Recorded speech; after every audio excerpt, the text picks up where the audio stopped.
자, 오늘 본문 먼저 보고 본문에서 궁금할 수 있는 것들을 먼저 여러분에게 이야기하겠습니다. 이 6월절 전에 예수께서 제자들과 함께 성만찬을 하시는 장면이죠. 마지막 식사를 하시는 장면인데, 유대인의 식사는 자, 이 테이블이 이렇게 있으면 테이블을 중심으로 전부가 다 이렇게 비스듬하게 해서 왼쪽 팔을 올리고 이렇게 턱을 개거나 이렇게 해서 밥을 이렇게 먹으니까 요한이 이제 예수님 오른편에 있으니까 품에 의지하였다라는 표현이 나온 겁니다. 그러니까 다 들어 누워서 상체만 올리고 팔에 걸치고 이렇게 먹어요. 실제로 그렇게 먹는 이유가 뭐냐면은 이게 바로 자유인이라는 이야기입니다. 왜냐하면은 6월절 때 서서 급히 허리띠를 메고 오죠. 급하게 밥을 먹고, 노예들은 식탁을 함께 앉아서 주인과 함께 밥을 먹지 못해요. 서서 먹거나 혼자 조용히 떨어져서 먹어야 됩니다. 자유민들만, 자유를 가진 사람들만 누워서 이렇게 식사를 할 수가 있는 겁니다. 그러니까 이게 발을 씻긴다는 장면도 우리가 이렇게 세족식 하면 뭐 빙둘러 앉아 이렇게 막 해주고 하는데, 그렇게 하는 게 아니라 다 누워 있는데, 이렇게 들어 누워서 옆으로 비스듬히 누워 있는데 가서 예수님께서 수건을 두르고 물을 떠서 누워 있는 상태에서 비스듬히 옆으로 누워 있는 상태에서 가서 일일이 제자들의 발을 씻기는 거예요. 굉장히 어떻게 보면 좀 노예들만 할 수 있는 좀 굴욕적인 장면일 수도 있잖아요, 그죠? 근데 친히 그 일을 하셨다는 겁니다. 이 상황이 너무 다르잖아요. 이렇게 앉아가고 식탁에 있을 때 발을 씻어주는 게 아니라 아예 그냥 들어 누워 있는데 가서 발을 씻겨주는 장면입니다. 그렇게 하니까 이제 베드로 깜짝 놀라서 이야기하죠. 왜 이러십니까? 하니까 내가 씻기게 허락하라. 이게 내가 지금 하는 것을 너는 뭘 알지 못하지만 왜 이런 일을 하는지 나중에는 알 것이다. 십자가의 길로 걸어가신 예수님이 제자들에게도 동일한 길을 걷게 될 것임을 암시해 주는 것입니다. 그래서 실제로 베드로는 나중에 순교할 때 거꾸로 십자가에 주님하고 똑같이 매달려서 순교할 수 없다고 해서 거꾸로 십자가에 매달려서 순교했다라고 전해지고 있습니다. 그리고 모두가 여기 8절에 보면 상관이 없다라는 말이 있는데, 이거는 기업의 상관이 메로스라는 이제 헬라어인데, 기업이나 유업, 네가 만약에 내가 너를 씻어주지 않으면 너는 나와 함께 기업을 나눌 자가 아니다. 너는 상속자가 아니다. 이런 뜻입니다. 그러니까 베드로가 깜짝 놀라서 손과 머리도 씻어주세요라고 하니까 이미 목욕 환자는 그렇게 할 필요가 없고, 너희가 이제 다니고 했는 것에 대해서 섬김으로 너희의 피로나 너희의 그 위로가 되기로 선생이지만 내가 작정했다라고 하시고, 그리고 모두가 다는 아니다라고 가룟 유다를 암시하고 있습니다. 그 다음에 내 떡을 먹는 자, 이거 궁금하죠? 내 떡을 먹는 자가 내게 발꿈치를 들었다는 성경, 시편 41편 6절 말씀인데, 이게 무슨 뜻이냐면요, 말이 발꿈치를 들었다는 건 뭐냐면 말이 뒷발로 박차는 것을 연상하신대. 배신. 함께 상에 앉아서 내가 주는 떡을 먹으면서 내 뒤통수를 친다는 이야기예요. 우리나라 말로 하면. 발로 탁 차버린다는 이야기지. 뒤통수를 사정없이 때린다는 이야기입니다. 배신을 한다는 것이 그 성경이 이 가룟 유다에게 응한 장면이다. 이렇게 이제 여러분에게 배경을 설명했습니다. 나머지는 뭐 별로 궁금하신 거 없죠, 그죠? 이런 장면입니다.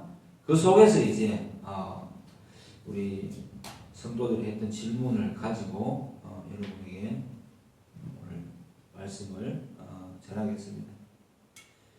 자, 질문 보면은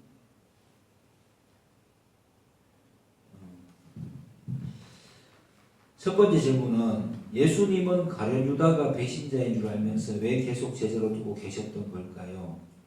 그냥 처음부터 아예 너는 배신자다라고 말해버리고 배신자로 두면 되지. 왜 동결을 맡는 중요한 직책까지 맡기면서 곁에 두셨을까요? 라고 했을 때, 이 질문에 대한 신학적 답변은 이겁니다. 칼빈은 이렇게 대답했어요. 직분과 구원은 일치하지 않고, 그리고 가룟 유다가 이 배신자인 줄 아셨지만 오히려 3년을 데리고 다니시고 충분히 회개할 기회를 주었다. 그러나 그가 그러니까 이중 예정이라는데요. 하나님께서는 우리의 죄를 그냥 죄를 즉각적으로 심판하지 않으시고 마지막 날에 심판하시잖아요. 네, 예수님이 재림하실 때. 근데 그 당시에 이 가룟 유다는 죄를 지을 자유도 있고 뭐 그렇게 말을 하면 안 되고 항상 죄 가운데 있었는데 하나님의 선택이 그냥 없으면 결론적인 거예요. 이거는 갈빈의 선택론이라는 게 하나님의 선택이 없으면 그냥 그 상태 그대로 살아가는 거예요. 그래서 항상 죄된 생각밖에 할 수 없는 거죠. 그 속에서 돈을 좋아하는 자다 보니까 요한복음 강조하는 것은 돈을 좋아하는 어둠에 속한 자 원래 자연의 상태다 보니까 이 예수님을 결국은 팔아먹을 수밖에 없는 그걸로 가게 되었다. 그런데 이제 질문은 그거잖아요. 근데 왜 그렇게 놔뒀습니까? 미리부터 밝히면 되지.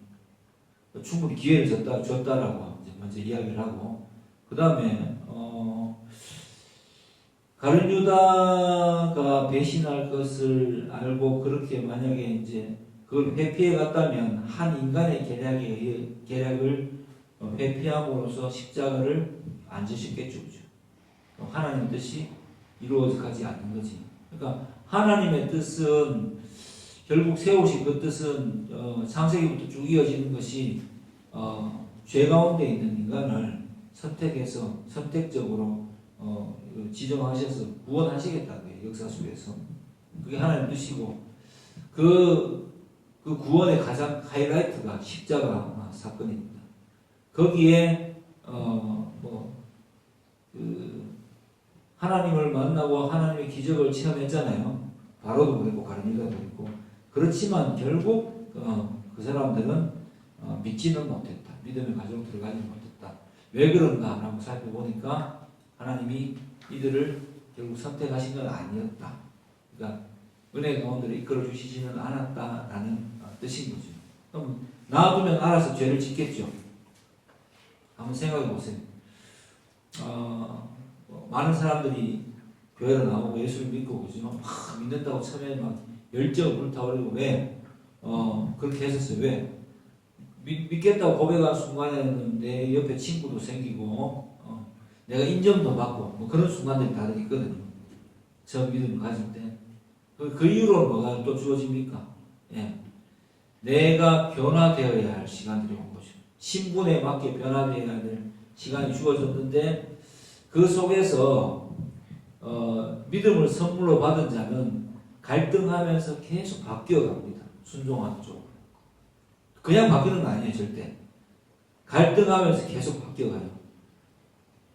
어쩌겠어, 이게 믿음 생활인데 라고 하면서 받아들이고 하나님의 뜻대로 걸어갑니다. 그런데 믿음을 선물로 받지 못한 자들은 어떻게 합니까? 예. 자기 욕망이 이끄는 대로 결국 최종 결론은 자기 중심적으로 해서 살아갑니다. 그러다 보니까 그걸 하나님이 그러면 계획하신 겁니까? 아니면 원래부터 죄인이었습니까? 원래부터 죄인입니다. 그래서 그 죄에 대한 책임까지 하나님 지시는 건 아닙니다. 예.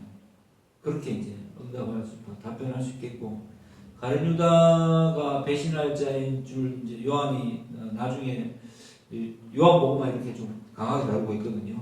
동결을 맡은 자가 그는 처음부터 배신자였다.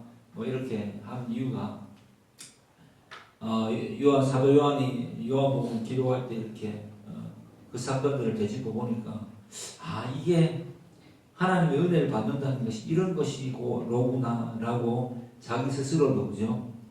생각했고 또 그 상황들을 생각해 보니까 하나님의 은혜를 받지 못하는 자는 그 복음의 현장 예수님의 제자로서의 세움을 받은 그 중요한 직분을 맡았음에도 불구하고 결국은 자기의 욕심을 따라서 걸어가는구나라는 것을 이 사건으로 기록해 놓은 것입니다. 이해가 됩니까? 예. 이게 이 사건을 단편적으로 이제 이런 생각에서 나온 질문인 거죠. 하나님이 신이시고 하나님 다 선택하시는데 그럼 하나님께서 가룟 유다를 굳이 배신자로 그렇게 찍으면 인간은 너무 비참한 거 아닌가 이런 생각이 있을 수 있잖아요. 그죠? 맞아요. 근데 생각해 보세요. 정말 우리 인간이라는 존재가 그렇게 타인을 생각하고 타인의 생각을 먼저 할 만큼 그렇게 헌신적인 존재일까요? 절대 아니에요. 본디 인간은 지밖에 몰라요. 최종 순간에는 자기 욕망이 이건 대로 기록할 거잖아요. 자기의 이익을 위해서. 그래서 많은 철학자들이 이야기하잖아요. 친구 필요 없다고. 마지막 날에 예부부터 있겠냐고. 원래 배신한다. 원래 인간은 그런 존재다. 근데 기독교만이 뭐라고 합니까? 이웃이 되어주라고 이야기하잖아요. 이 성경의 장면에서 나오잖아요. 그런 줄 알면서 그게 인간의 한계인 줄 아는데 그것을 뛰어넘는 그리스도의 사랑을 따르는 자가 예수님의 제자다, 선택받은 자다라고 이야기하고 배신당할 줄 알면서도 기꺼이 당할 수도 있고 안 당할 수도 있고 현실을 살아가는 우리 입장에서는 내가 누구한테 복음을 전했어. 이 사람한테 잘해줬어. 복음을 전하기 위해서. 했는데 이 사람이 하나님의 은혜를 받은 자가 되면은 나를 배신 안 하겠지. 근데 하나님의 은혜를 깊게 체험하지 못하고 그냥 나를 이용하기 위해서 적당히 덕을 보기 위해서 내 옆에 붙어 있는 건지 아니면 말씀이 들어오긴 들어왔는데 마음속에서 갈등하면서 갈팡질팡하는 건지 지나고 다 살아봐야 아는 거잖아. 그죠? 그러니까 그냥 겉으로 봐서는 이게 믿는 자인지 안 믿는 자인지 지상교에서는 저는 알 수가 없다고 봐요. 다만 그것을 증명할 수 있는 것은 그거예요. 자기만 증명할 수 있어. 어떻게? 매일의 삶 속에서 어떤 사건 상황 속에서 하나님의 편에 내가 서 있느냐를 말씀을 따르고 있느냐를 그죠? 보면서 내 스스로 내 마음을 알기 때문에 나만 그 말씀에 비추어 볼 수 있고 나만 그 상황에 이제 정확한 진단을 내릴 수가 있는 거지. 그래서 항상 진실게 오늘 찬양에서 내 마음 바꾸서 하나님 닮게 해주셔서 보면 하나님의 마음으로 살아. 영어 가사에 보면 change 뭐라고 되어 있습니까? 아까 바꿔주세요. 하나님 나의 마음을 이렇게 되어 있잖아요. 진짜 내 마음을 내가 바꿀 수 없다는 걸 전제하고 있잖아요. 그죠? 하나님만 내 마음 바꿔줄 수 있다는 거지. 그렇게 하나님이 오 마이 갓 하나님 제 마음을 체인지해 주세요. 변화시켜 주세요. 라고 할 수밖에 없는 거예요. 왜? 항상 나는 내밖에 생각할 수 없는 존재거든. 니네 모르나? 내가 니 배신하겠노? 난 니 모른다는 거 정답이에요.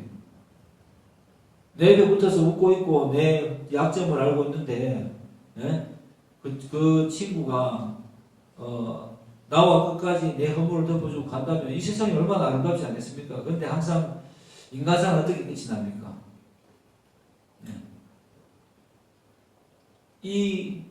내가 본 이 친구의 약점이 이 성향이 나에게 해로 다가오지 않을까를 생각하면서 어떤 상황에서 계산을 부드린다는 거지. 그게 바로 인간이라는 존재입니다. 그러니까 우리가 이런 질문을 한다는 것도 그런 거예요. 내가 하나님이라면 나는 이렇게 했을 것 같은데 라는 데서 나온 전제 질문이잖아요. 그렇지 않아요? 예. 실제로 그래요. 예. 그래서 우리가 이제 이런 질문을 할 때 한번 돌아봐야 되는 것이 내가 무슨 생각으로 이런 질문을 할까? 이렇게 한번 전제를 한번 살펴보면 되게 좋을 것 같습니다. 충분한 답이 되었을 거라고 생각합니다. 그래서 곁에 그냥 두신 거죠. 그냥 하나님의 뜻을 이루기 위해서 제자를 세웠는데 사도 요한을 볼 때는 모두에게 기회를 주고 했는데 사도 요한 입장에 그런 거라고. 내가 만약에 하나님께 선택받지 못했다면은 나도 가룟 유다가 될 수 있었겠구나. 예. 우리 교회 스쳐 지나간 그 인간 있잖아요. 예. 몇십 년을 봤는데 예. 많습니다. 생각보다 엄청나게 많아요. 지상교회는. 근데 그게 물건을 통할 일이냐라고 생각한다면 저는 사실 말씀을 보면 볼수록 그래요. 그게 당연하고 안 그러는 인간이 신기한 거지. 근데 그 당연한 거를 보면 열받으면서 동시에 참 불쌍하다. 인간이 어떻게 저럴 수가 있노라고 하지만 인간은 그럴 수밖에 없는 존재다. 라는 데 이르게 되죠. 인간이 어떻게 그럴 수 있노라는 말은 인간이 본디부터 선하다는 전제에서 나오는 말이고, 그죠? 성경을 알게 되면서 인간은 본디 그러한 존재다라는 결론에 이르니까 이게 뭐예요? 아이러니지, 아이러니. 예? 두 세계 속에 낀 이 성도의 아이러니지. 그래서 어떻게 그렇게 넘어갈 수가 있느냐? 어쩌겠어요. 그게 인간인데. 나도 억울하고 분하고 열받지만 그 상황에 대해서 내가 하나님의 자녀라면은 찾아가서 복수할 수 있습니까? 못하잖아요. 십자가 지신 예수님 생각하면. 그러니까 어떻게 해야 돼요? 예, 하나님 저를 잘 살게 해주십시오. 그런 의미에서 잘 살고 잘 견뎌나, 그러니까 부자가 되게 해달라 그런 이야기는 아니겠죠. 그가 봤을 때 너무도 타격이 없고 잘 살고 잘해, 나의 일을 하나님께서 맡기신 일들을 잘해 나갔을 때 그게 진정한 복수가 됩니다. 라고 성도는 그렇게 마음을 먹을 수밖에 없어요. 그 속에서 우리 본대 성질이 좀 들어오면은 속도 상하고 병도 생기겠죠. 그래? 이제 그 세월이 깊어지면 하나님 뜻을 알게 되면 알게 될수록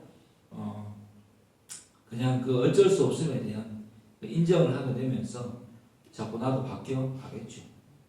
어쩌겠어요. 내가 바꿀 수 있는 상황이 아닌데. 나조차도 잘 못 바꾸는데. 두 번째 질문. 16절, 17절에서 종이 주인보다 크지 못하고 보냄을 받은 자가 보낸 자보다 크지 못하다는 것을 알고 행하면 복이 있다고 하는데, 이 말이 마치 사람의 한계, 자신의 한계가 정해져 있는 것을 암시하는 것처럼 보입니다.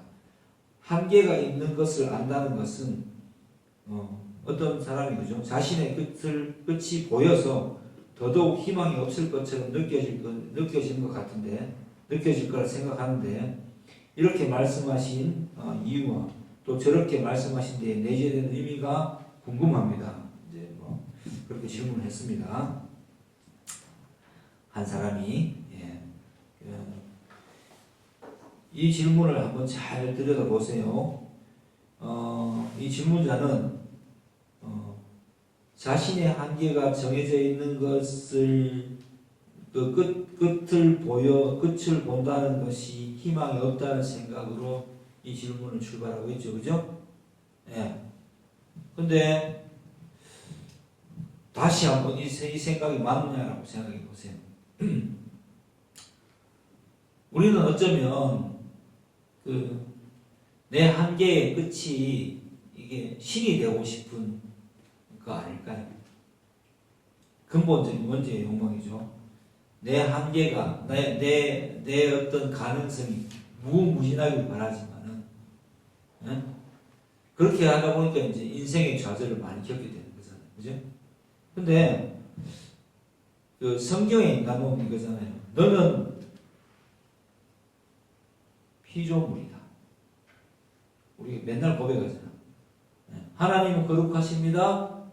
나는 하나님께 지음받은 존재, 피조물입니다.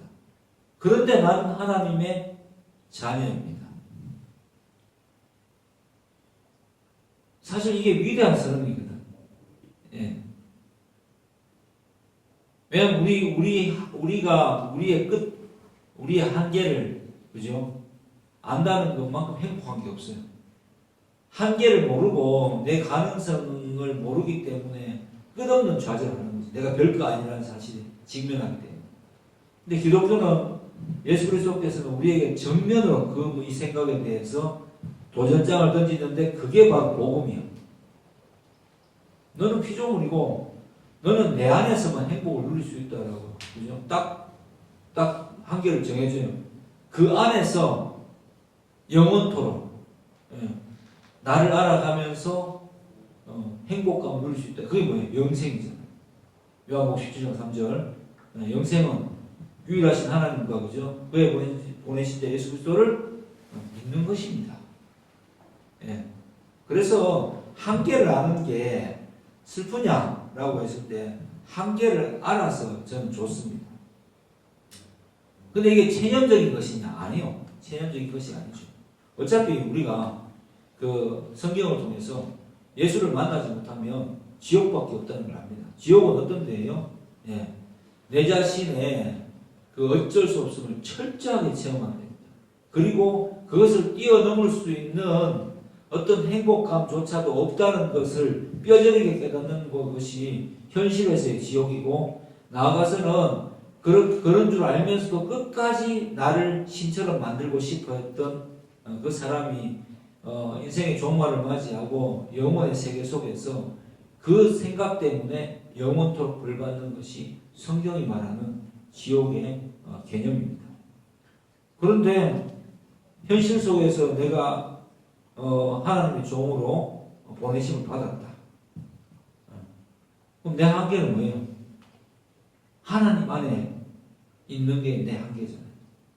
하나님 안에 있는 인간이 이 땅에서 내가 누릴 수 있는 것이 얼마나 큰지를 한번 생각해 보세요.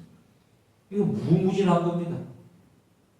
하나님 안에 없는 나는, 그죠? 도대체 나를 기다리고 있는 것이 무엇일까요? 절망과 두려움과 육신의 약함과 현실의 벽과 넘어서지 못하는, 거죠? 어떤 그 이용만 당하기, 마귀에게 이용당하기만 하는, 내 스스로의 죄 때문에 마귀에게 이용당하기만 하는 내 자신의 욕심 속에 갇혀 살 수밖에 없는 그런 존재이잖아요. 돈을 열심히 벌었어. 근데 건강이 안 좋아. 그럼 그 돈을 써보지도 못해. 죽어야 돼. 그런 사람 많잖아요. 그래서 건강이다 하는데, 건강하면 뭐 어쩔 건데? 건강해 죽잖아. 그러면 현실 속에서 이미 나는 알잖아. 예수 안에 없다면은, 내가 예수님 안에 거하지 않으면은 돈을 아무리 많이 벌어도 죽고 그 돈을 써보지 못하고, 그죠? 다리 하나가 부러지면 어떻게 해요? 침상에 누워 있어야 되잖아요. 아무 할 수 있는 게 없어요. 또 겁나 건강해. 그런데 내가 할 수 있는 일이 이 사회에서 별로 없어. 소위 말해서 생존을 위해서 할 수 있는 일, 요즘 더 그렇잖아요. AI나 뭐 로봇 시대 때문에 인간이 할 수 있는 일이 점점 더 줄어들잖아요. 할 수 있는 게 없어. 할 수 있는 게 없어. 도대체 뭘 해야 될지 모르겠어. 이게 예수님을 떠난 자에게 주어지는 한계입니다. 예. 근데 우리의 한계는 오늘 예수님 말씀하셨잖아요. 종이 주인보다 낫지 않고 보냄을 받은 자가 보낸 자보다 크지 않다. 그러니까 우리는 그 보내신 자가 누구냐가 중요한 거죠. 하나님이시잖아요. 이 세상에 우리를 성도로 부신 자는 하나님이시잖아요. 하나님 우리를 선택해 주셨잖아요. 그래서 내가 선택받은 이 기쁨을 현실 속에서 누리는 게 무엇인가? 하나님의 한계 안에서 계속해서 생활하는 거죠. 하나님은 한계가 있습니까? 우리가 하나님보다 크지는 못하지만 하나님의 자녀가 된다는 것은 하나님 안에 그 무한하신, 무한이죠. 한계가 없는 그 속에서 그 하나님의 역사를 체험하면서 영원토록 기뻐하고 즐거워하며 사는 삶을 이야기하니까 그것이 내 존재에 복음을 깨달은 자의 자기 인식이어야 된다고. 자기 인식이어야 된다고. 그걸 예수님께서 말씀하십니다. 오늘 설교의 제목이 제가 일단 임시적으로 붙여놨는데 직분과 구원이에요. 가룟 유다가 직분적으로는 그죠? 받았지만 예를 들어서 교회에서 현실적으로 그렇잖아요. 교회에서 중요한 직분을 맡고 뭐 재정집사하고 뭐 장로도 맡고 장로가 되고 뭐 집사가 되고 나름대로 중요한 직책을 맡으면서 뭔가 일하는 것처럼 할 수 있지만 그 사람이 꼭 그렇다고 해가지고 구원을 받는다는 뜻은 아니다라는 것을 딱 알려주셨습니다. 그게 직분과 구원의 내용입니다. 네. 하나님의 구원 계획은 성경을 들여다보면 놀라워요. 하나님은 당신이 사랑하실 때를 사랑해요. 근데 우리는 어떤 생각을 하냐면은 자꾸 신의 위치, 하나님의 위치에서 요걸 자꾸 생각하다 보니까 이런 질문들이 나오는 거예요. 이게 질문이 굉장히 좋아요. 왜냐하면 이 질문을 통해서 우리 스스로를 알아볼 수 있습니다. 네. 내 같으면 이라는 전제가 없는 거죠. 이렇게 되면 내가 딱 정해지는 건데 그렇게 할 때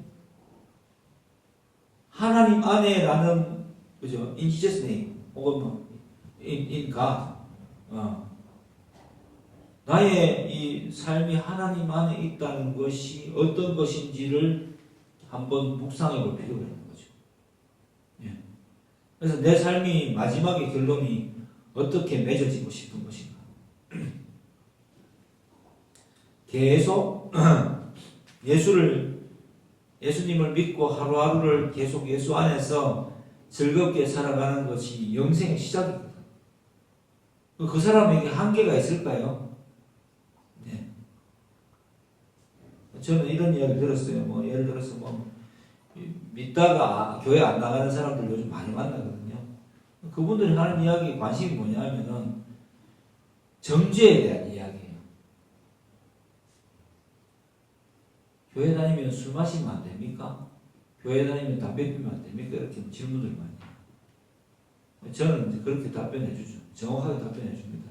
한국에서는 농번기가 끝나고 농한기가 되면 그 복음이 최초에 들어올 시기에 그 시골에 있던 남자들이 전부 다 그 동네 사랑방 같은 데 모여서 그 투전패를 돌리면서 곤방대 물고 꽐라 될 때까지 농주를 마시고 하는 게 습관이 되어 있다가 심지어 농번기조차도 농주를 막걸리를 입에 달고 그죠 살다가 일을 하지 못할 때도 있고 뭐 그런 게 너무 깊게 퍼져 있다 보니 우리 민족 특히 그래요. 흥의 민족이잖아요.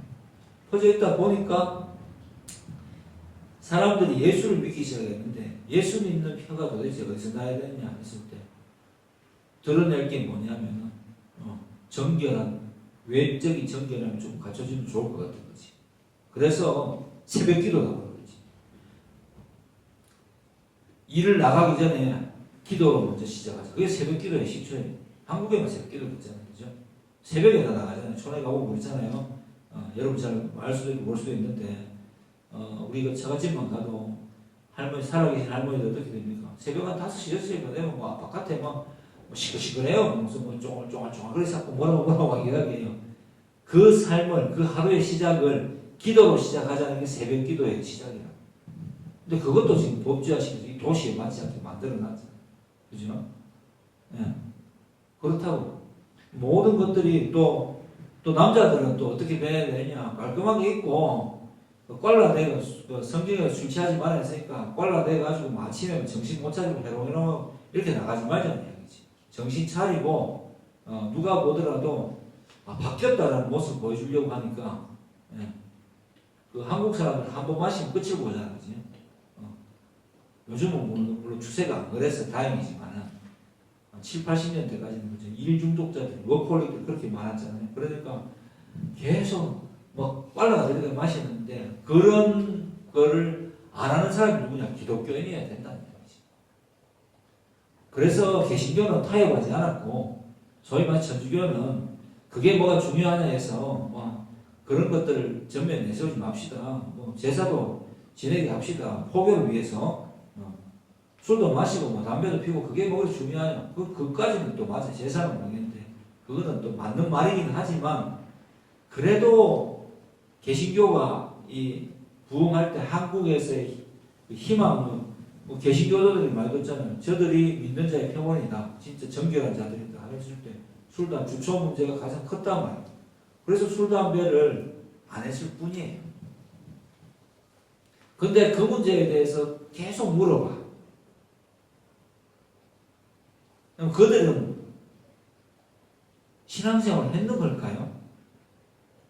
계속해서 뭐 하면 된다, 뭐 하면 안 된다 그런 말만 듣고 교회 다녔고 마치고 빨리 예배 마치고 친구들이랑 학생회 모임 갖고 기타 치고 찬양하고 이런 이게 신앙의 추억이라고 생각하는 거예요.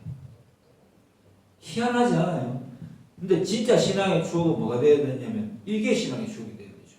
내가 말씀 예수를 믿게 되어서 엄마 따라 교회 나갔다가 어느 시점에 중학교 때 내가 말씀을 봤는데 이 말씀의 의미가 너무 궁금하더라.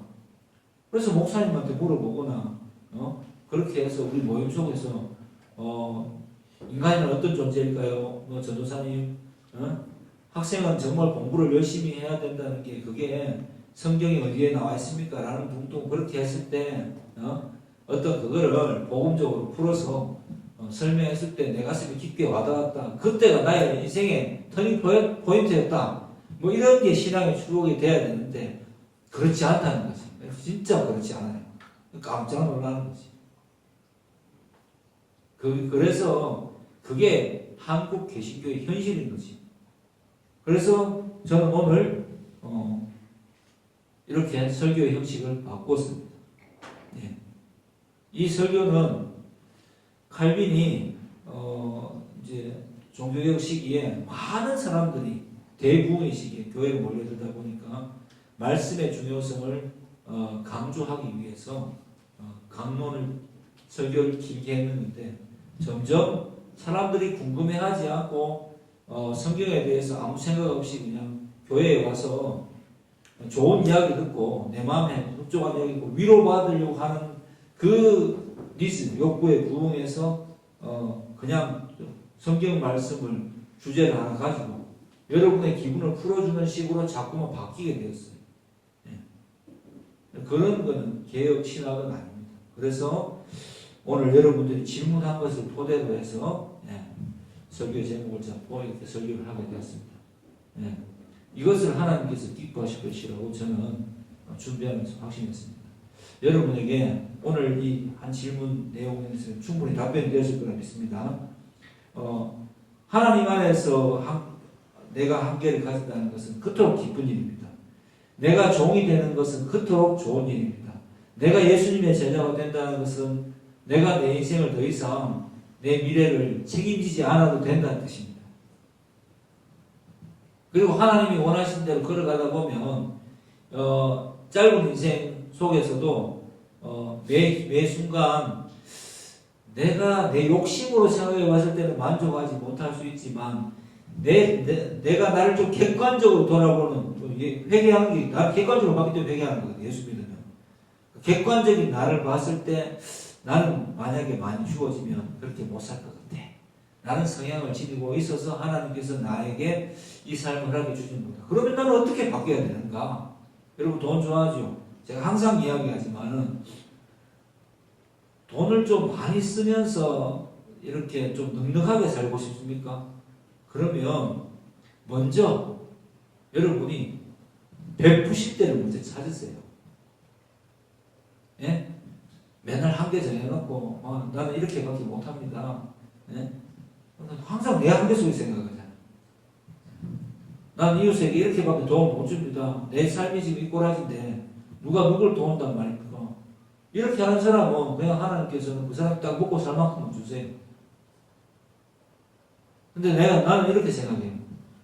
내가 예를 들어서 제가 목회하면서 이제 그게 너무 우선시 되고 그 사람들 상태를 확인하지 않는 게 좀 실수이긴 한데 어떤 사람이 어떤 청년이 진로 문제를 고민을 하면 그 사람의 문제를 풀어주기 위해서 진학을 학교를 같이 알아봐주고, 어떤 사람은 직장 때문에 고민하면 내 주변에 직장을 하는 사람이 없는가 싶어 돌아보게 되고, 만약 내가 돈이 많아지면 나는 어떻게 살 것인가, 뭐 웬만하면 직접적인 도움을 돈을 주는 것은 잘못인 것 같아요. 그 사람에게 할 수 있도록 계속 길을 열어주는 방식으로 성경 안에서 깊게 말씀하면서 고민하면서 도울 수 있는 길을 찾겠죠. 맞잖아요. 그렇게 살아가려고 마음 먹는다면은 그 속에서 경비가 필요하지 않겠습니까? 이건 제 이제 뇌피셜입니다. 그러면 하나님께서 제가 어떤 사람이 직장을 부탁하는데 누구의 직장을 부탁하는데 제 모습이 소위 말해서 별거 아니고 꼬질꼬질해요. 그 사람이 볼 때 별거 아니야. 누가 내 청탁을 들어주겠냐고. 그래 내가 보증한다 하면 네가 뭔데 뭐 보증한다 하면 그럼 실컷 보증해 이렇게 하지 않겠습니까? 그럼 하나님께서 어떻게 하시겠어요? 내가 하나님 편에 하나님의 자녀로서 또 목사로서 또 제자로서 살아가고 있으니까 하나님 제게 좋은 틀을 주십시오. 한 주신다고. 그러면 그걸 가지고 나를 위해서 쓰는 것이 아니라 어떤 사람을 위해서 내가 노력한다면은 그 사람을 도와주기 위한 나의 모습이 괜찮아야 하니까 하나님께서 어떻게 하시겠습니까? 나에게 주시겠죠. 물질을 많이. 교제할 수 있도록 주시고, 뭐 예를 들어서 뭐 이렇게 갔는데 내가 막 밥 한 그릇 살 돈을 가지고 막 고민을 해. 누가 내게 붙겠냐고. 갑시다. 그래 하고 이제 우물쭈물할 때 내가 오늘까지는 많이 못 벌었지만 내가 그냥 사는 게 맞는데 사야 될 자리에서 좀 사야 돼요. 거기서 망설이는 표정 보이면은 다음에는 이 사람에게 이야기할 기회가 없습니다. 기왕 할 거 고민하지 말고 시원하게 해버리면 그 다음 주에 채워주시겠지. 이게 예수쟁이들이 사는 방식이에요. 채워주면 쓴다가 아니라 내가 써놔놓으면 알아서 채워주시겠지. 그것을 한 번도 안 해주신 적이 없어요. 놀랍게도 안 해주신 적이 없어요.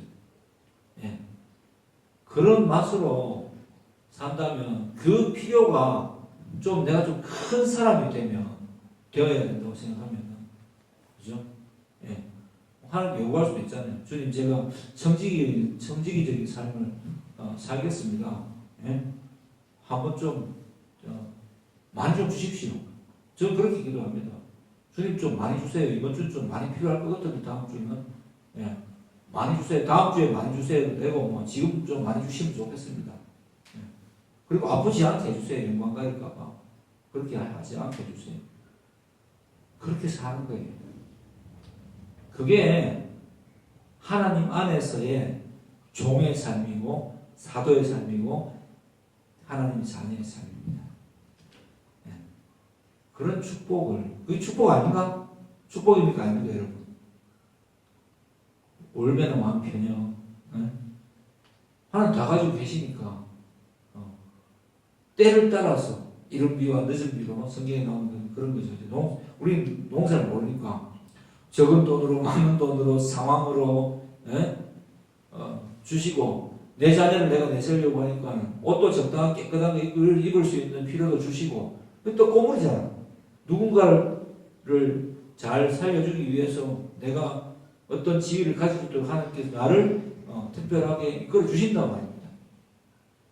그게 하나님께서 우리를 사용하시는 방식입니다. 그런 축복을 누리는 저와 여러분 되기를 주의 이름으로 축복합니다. 충분히 답변이 되었으리라고 믿습니다. 기도하겠습니다. 하나님 아버지,